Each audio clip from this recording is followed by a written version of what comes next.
Good afternoon, everyone.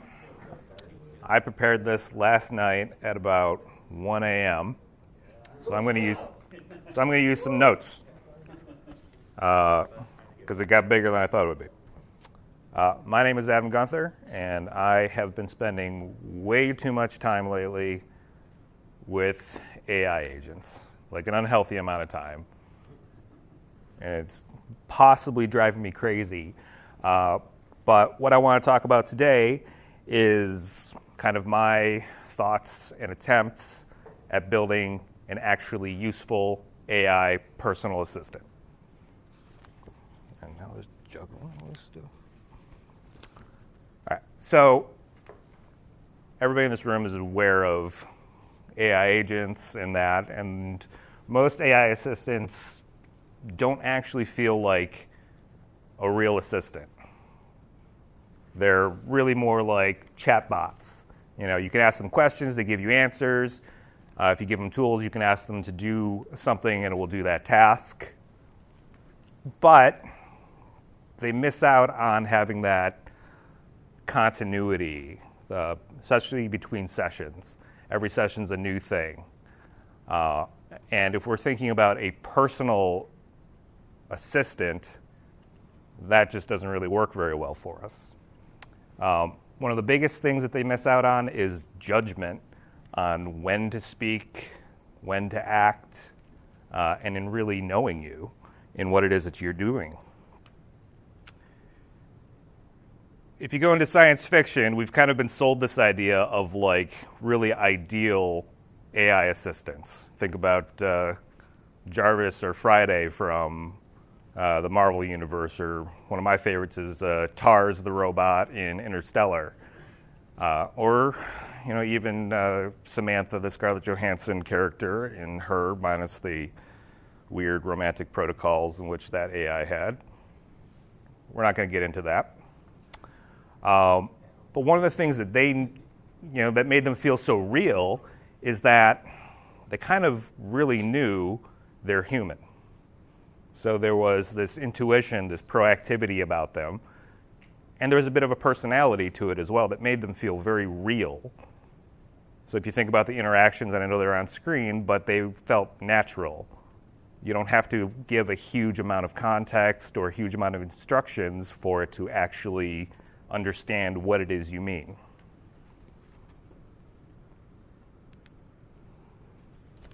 And that was like the thing that I was trying to solve, or the thing I kept running into while I was working with some of these different AI agent runtimes like OpenClaw or Hermes, even with early ChatGPT and Claude Code, is what exactly am I trying to solve for, and how do I build it? How do I build something that is useful as time goes on and continues to be useful, not just in the moment? And I kept coming back to this seemingly simple framework of memory plus action and vibe. Memory, so it has context that it can carry over to the next session and the next session, so it knows patterns of how you work and what it needs to do. Action, so it can actually do stuff, but do it intelligently and with judgment. And then the vibe part of it is really part of the interface design when we come into how you're using the system. It's not just a text prompt, but like the personality becomes the UI design that you're doing with your agent. For the most part, this is very simplified, but for the most part, if you remember the movie 50 First Dates with Adam Sandler and Drew Barrymore, there he does.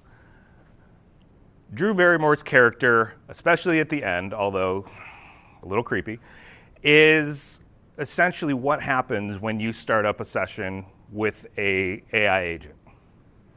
You are preloading context. It comes stock with some basic information from the model and then everything is your system prompt and all these MD files that are personality and tools and whatever. And that works on day one. But as time goes on and you want that agent to become more and more useful, you're adding more and more context. And it still has to replay the tape every single time that you get into a new session. And that tape gets longer and longer. And for people who understand, AI and context windows and token usage, it gets messy very quickly. I haven't been using my notes, and now I'm lost. Just a little bit. Okay. So the big thing about memory is that it's not just one thing. It's not a pile of markdown notes. There's different tiers to memory. It's prioritized.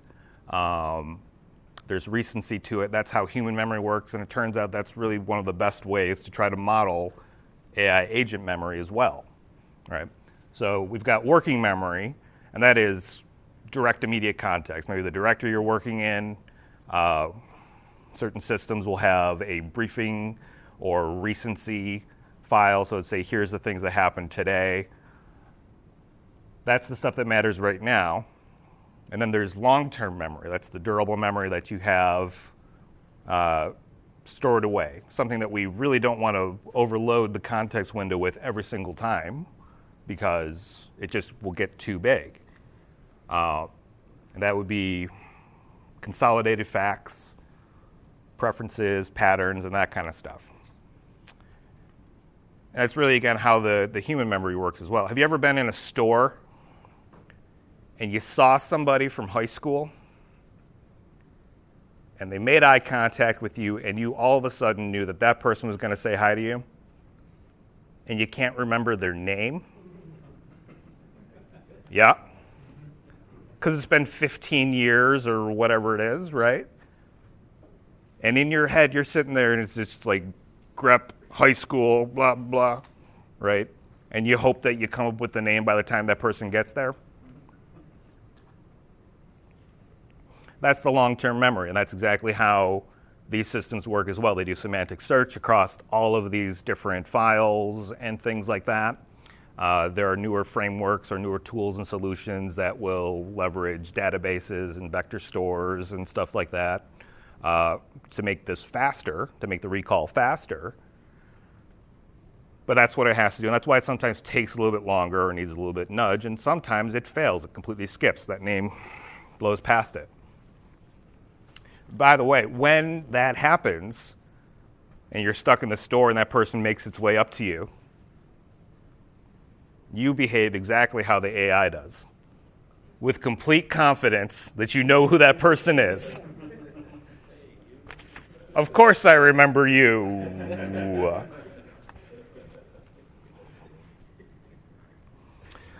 The final part of the memory stack is ambient context, which is kind of a little bit like the secret sauce to making a personal AI assistant, is that it's not just memory, but it's prioritized understanding of recent events and notes and things that are in your calendar and emails and all these different things that if we were to hire a personal human assistant, you kind of would start to expect them to know that. And that's why the illusion fails very quickly with a lot of AI agents. They have a lot of tools, and you can sign into everything, and they can see stuff. But you want them, now that they have access to it, to do something for you with that.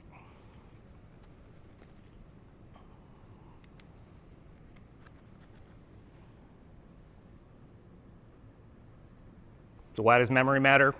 There's practical effects. There's less repeated interactions, right? Having to remind the agent what it is that it did. If there's a gap in it, you expect that it knows what you were talking about. And with a lot of these agent frameworks and that, we're using them on a messaging surface that is not really suited for single session work, right? OpenClaw, Hermes, and Claude now with Dispatch, a bunch of other ones. They want to put the agent into a messaging surface like Slack or Discord or Telegram. And if you think about how you interact on those systems with other people, it's like an ongoing, ever-evolving thread. And you just expect that the other person on the other end is understanding of the context of it. So when you're like, hey, I want to pick back up on this thing that we did, can you open up the file? Like, I don't know what file you're talking about. Which one is it? Well, it's kind of like the person in Slack where you said, like, hey, remember that thing we were talking about? No, I don't have any recollection of that. And you go up 1 day's worth of messages and copy the Slack link and then paste it to them as opposed to giving them a real answer. That's what you're doing. You're just injecting the context in the moment for the agent. We get better continuity across sessions because it has this understanding from one thing to another, and you get better project follow-through. This happened very much with this right here that I'm doing. Noah came up to me and said, hey, do you want to talk to everyone? I said, sure, that won't be hard at all. And I made notes, and I worked with an AI agent to say, hey, help me outline this thing, but then real life happened, and I had other things to do, and I kept like digging away at it over, a couple evenings, 5 minutes here, 10 minutes there. And bless you. And when it came down to it last night, when I was like, all right, I'm actually ready to do it. They're like, where would you like to start? What's the talk about? And I had to give it the outline document that it created in Obsidian to say, this is what it is. I would like to pick up where we left off there. So the memory broke and the illusion was shattered. One of the biggest things with memory is that, there's this practical stuff, but the interactions that you start to have with the agent will start to feel less like disposable interactions with a chatbot. And you get to a weird thing, which is you start to actually trust that the agent is going to do what you want it to do, just like a real assistant would be. You want to trust it to make the right decisions and to know things and to follow through. Tools. That's the next part of it. That's your actions. And that's table stakes. You have to have those things, and we all know how to give tools to AI agents. They can do all those different things. But we usually have to prompt them to do it. You usually have to say, hey, use Chrome DevTools to test these 3 pages in this format, write up your test summary, blah, blah, blah.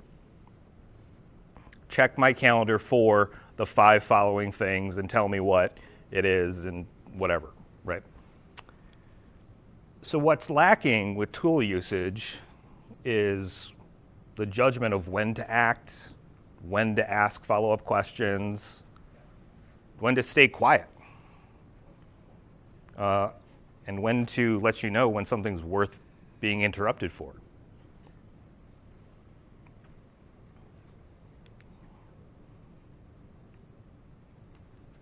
So if we have memory that is consistent from session to session, we have tool usage and has judgment based on the abilities from the memory and understanding and context that it has of you, we can start to get proactivity, which is where AI assistants start to really feel like an actual assistant. And some of this is forced proactivity. Those are the scheduled jobs, the cron jobs that we have, right? And one of the big things with those is that they tend to be really noisy, right? If I have set a cron job for that agent to check a note that I have and update a section on the Obsidian note for whenever I add something to it, I don't really need a ping on Telegram every single time it does that scheduled job that I scheduled. The idea of the scheduled job is that I scheduled you to do it. I trust that you will do it, and so just let me know when something doesn't work out. Instead of, hey, I just checked that note, nothing new. Hey, I checked that note. There's one thing on here. Here's everything that I wrote in the note, but I'm going to give it to you again. Right? It just doesn't feel quite right. It's kind of like an employee that you hired that tells you every time that it did the thing it was expected to do. Like, I hired you to do that. You don't get a gold star every time you do your job. That's, we want quiet work. We want the ability for it to understand, oh, there's new events on a calendar, that there's new things that are happening in Slack channels and that. And then proactively, because it knows all of those different things, to prepare for you, to do things proactively based on your habits. So yeah, bad proactivity is just spam. Like if you end up with like 5 scheduled cron jobs, you'll never sleep. Like it's just ping, ping, ping. Like he loses everything. And that's where this slide came from, because that happened to me. The final piece of this puzzle is personality. And it might be the weirdest. And if anybody walks out right now, I will take it personally. You all have name tags on. But why do I want a robot to have personality? Because it's the interface in which I want to use every single day.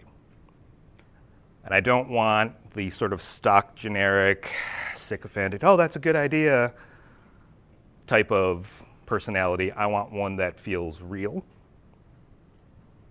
that's going to have permission and the ability to push back and create, the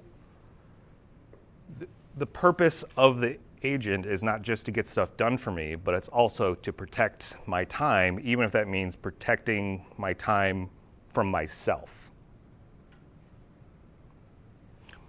I have crazy ideas in the middle of the day all the time. Maybe I meet somebody and they say, hey, check out this, GitHub repo, and then next thing you know, I'm in a rabbit hole, but I was in the middle of preparing maybe a talk about AI agents. And I start to talk to the agent about something completely different. Now, most chatbots, ChatGPT or generic agents will go, all right, let's just go down that rabbit hole and completely forget everything that you were just working on. And what I want is somebody to steer me in the right direction, because I work from home by myself in an office and there's nobody babysitting me. And so my OpenClaw agent, whose name is Mara, is a bit sassy, is a bit witty, and is basically like, in my vision, like that secretary that doesn't let you get away with stuff. Would it respond with something kind of like, oh, I skipped it. Oh, this is actually a response that I got from her. It's a completely new idea and probably needs its own conversation unless you really want to switch gears and get into it. I'm going to save that at Obsidian later when your squirrel brain is ready to give it some real thought. She's sassy, and I appreciate it. But also this explains, it knows how I work. And it knows how I like to store things. You'll see at the bottom, save to on the shelf. That's an actual folder in my Obsidian vault for all of my crazy ideas, for all the things that I don't have time for, and I need to be able to set them aside. She'll make the note so I can come back to it. But now I go, yeah, that's fine. Go ahead and do that. Let's get back to the thing that I was supposed to work on, right? Okay, I'm running out of time here. So I'm going to speed through this, but it's good, we're almost done. So I skipped this. Mara's one of my agents. Currently, she's built on OpenClaw. Why OpenClaw? It was the first one out there, right? And I put a lot of time into it, so moving it to a different runtime just was kind of a pain in the butt. She uses the stock OpenClaw memory system, which keeps getting a little bit better, but also has a little more durable long-term memory via Vestige. Thank you, Nate Finaro, for letting me know about that a month ago. And then the behavior is kind of what I just explained. It is designed to be useful, but useful in a way that is actually useful and not just like sycophantic and allows me to get away with not doing the work I need to be focused on.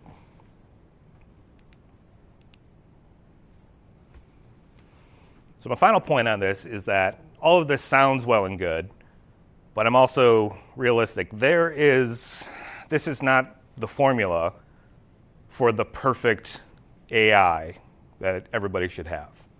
I still daily use Claude Code, or when it's not working, which is often, then I switch over to Codex or some other thing for coding to get actual work done. I need a workhorse coding agent to just do tasks. I do want that task agent. In that case, I don't want it to have a lot of personality. I don't need to give it a ton of context. I treat those as individual sessions. The context comes from the repo that I'm in or the instructions that I gave. And I need that. But I also need the contextual assistant, the one that over time gets better and better for everything in my life that doesn't happen in a repo.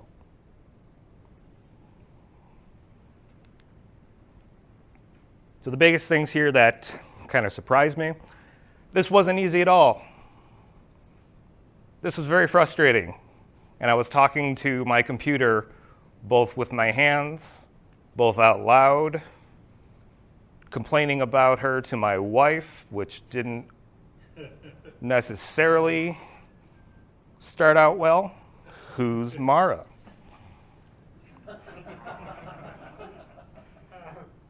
She's my assistant. I didn't know you had an assistant, and so forth. And she broke down a lot, and we had to keep changing those things, and I had to keep reminding her stuff. She did help me build some of the systems around that. But then tweaking the behaviors, that was actually the part that started to make this whole system feel better. They weren't big changes. They weren't amazing new tools or some new thing that I added into it or a new API, but they were like, hey, I don't want a full page summary when I ask a question. I like bullet notes. I want to know that when I'm going to say something, I prefer to store stuff in Obsidian. I don't want to have to remind you of that every single time, so how do we fit that into the personality?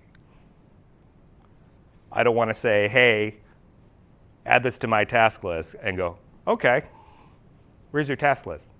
Even though I told you multiple times.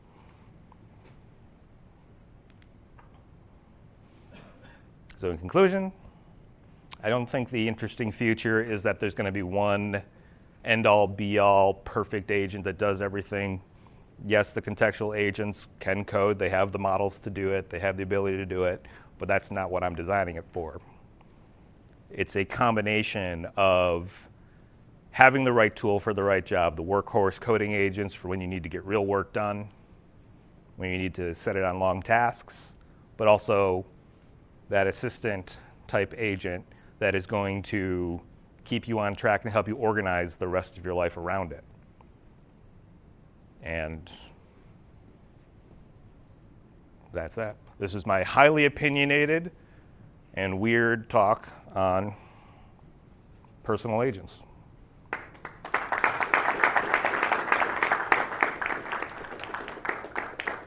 Want me to do questions?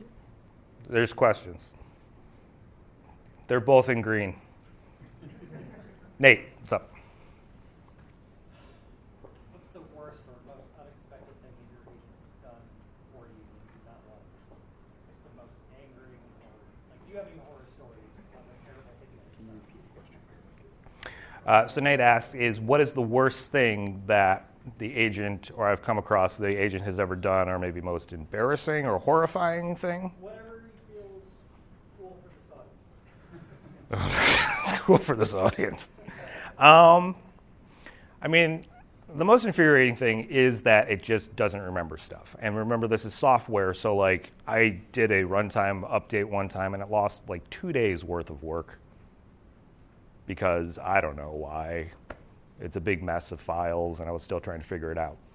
One of the most surprising things is that the personality started to stick out just a little bit more as I was like going down a road of like an idea. And the agent said, that doesn't seem relevant right now. I was like, yeah, but I want to talk about it. I think like this is a thing that I want to get over. Can you go and look up this thing and look up that thing? I was like, and it was getting sassy with me, which is fine. I told it to do that, right? Like I prompted it to be a sassy agent. But I decided, because there's this weird personification of it, I said, you're being a little extra sassy today. And she said, yeah, it's really annoying to be the smartest woman in a room full of dumb men who think they know everything. And I was like, I'm sorry? What would you like to do? Yes, sir. In the industry, there's this distinction between agentic AI and generative AI chatbots. Are you familiar with this distinction? Yeah, I think there's. This is my full-on opinion. I'm not really an expert on any of this, but like, when we look at the way that AI has sort of evolved, or the way that we've used AI, we've had, everything is generative AI of some kind. It's generating results based on the model and the stuff that it knows and everything like that. But agentic AI is taking a step further where it has a little bit of autonomy, and that's kind of, I think that's the space in which we're living in the most right now. That's your Claude codes where you say, hey, do this thing, and it plans out the whole bit for you. Versus like the early days with ChatGPT when we were doing what I think was the real vibe coding, which was like asking a chatbot to do a thing. It printed out a whole bunch of stuff. You copied it, you pasted it into your code editor, you ran it, you hope it worked, you went back and forth. That was vibe coding. Now it's a little bit more a vibe agentic coding that's happening. But I think in that question, everything is kind of all generative AI. Does that answer the question, or is that? It's just that there's like goal-based agents that add things to your calendar and do these things for you. I was wondering if not your wife, Laura, but your agent would fall under an agentic agent. Yeah. Yeah, I think this is an agentic agent. It's something where it is not you want it to be automatic. You want parts of it to be automatic. And that's where the agentic part comes in, because that agent has agency. Ooh, I'm going to write that down. Yes, sir. Have you ever thought of building a white box memory component for your personal agent? You can actually see your own memory of your personality. Yeah. Tweak it. I've been trying to visualize like some of that, and there's been a couple tools out there that will take memories. Like Vestige has this graph view of things, and as it starts to pull everything together, it starts to do nodes, and the personality is in the memory, so it starts to kind of do all that, and you start to. It's neat. I don't know if it's helped me with figuring out like, is this actually useful, but it is kind of neat to see it grow, and. I think one of the things that I haven't come across is I haven't really used this long enough. Like it's only been a couple of months really under this sort of system to like be blown away. Like to see the, like the science fiction, like this is this person's brain, right? This is this cerebrum that I've built for this brain. Yeah. How do you handle short-term memory? Like today my favorite color is red, but I don't want you to make red my favorite color in perpetuity. Is there any kind of remember this for n number of hours or n number of days that you come across in the AI agent space? most of the runtimes kind of try to handle that in, I need to repeat the question for Noah. I don't remember, dude. How do you have agents handle short-term memory? Like, today my favorite color is red, but I don't want my favorite color to be red forever. At least you remembered that. I have good short-term memory. You have really good short-term memory, Zach. I'd like to talk to you and hook you up to a computer later. Most AI agent runtimes have this sort of like prioritized cascading memory system. So there's recency memory. Zach said my favorite color was it red?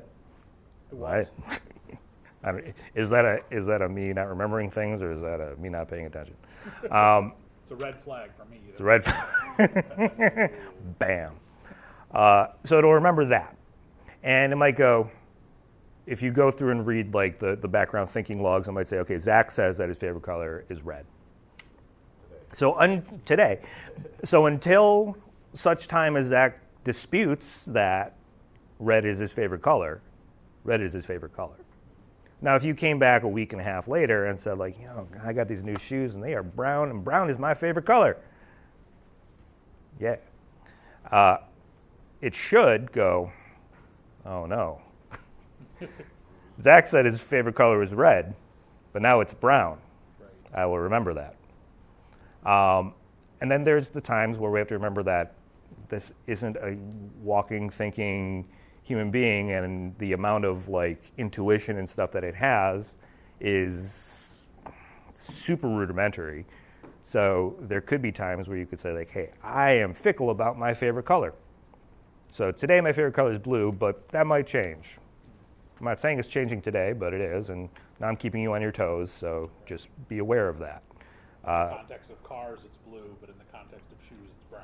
Yes, and that sort of expands out that memory, so we don't want it to be really just black and white about its memories. We want it to be, to have more context around it. Okay, thank you. Cool. Is that it? Yes, sir. What kind of utility have you found from using the agent? Like, has it made your life better in some meaningful way? Is it just a hobby? Mm-hmm. Is it, Yeah. So the question was, what type of, I think if I was to make it succinctly, has this been useful for you, Adam? What type of utility have you gotten out of it? I have actually gotten some pretty good utility out of this because it's what I feel I wanted out of all of these different assistant systems or automation things anyways. It just took a lot of tinkering to get it to work the way that I wanted to. So for example, I have kids, and I have a wife, and I have a work, and I have side projects, and all these other different things, which means a lot of stuff is on a calendar. And my kids are old enough that they have way too many activities, and my wife works, so I'm usually like the solo parent in the evening driving kids around, but I have to plan meals and I have to get them to different things. So an early thing that I used it for was meal planning. Like, when am I going to feed everybody on Thursday? And normally I would have to go and look at my calendar, and I'd have to like figure out, okay, this activity is happening, this activity is happening, this activity is happening.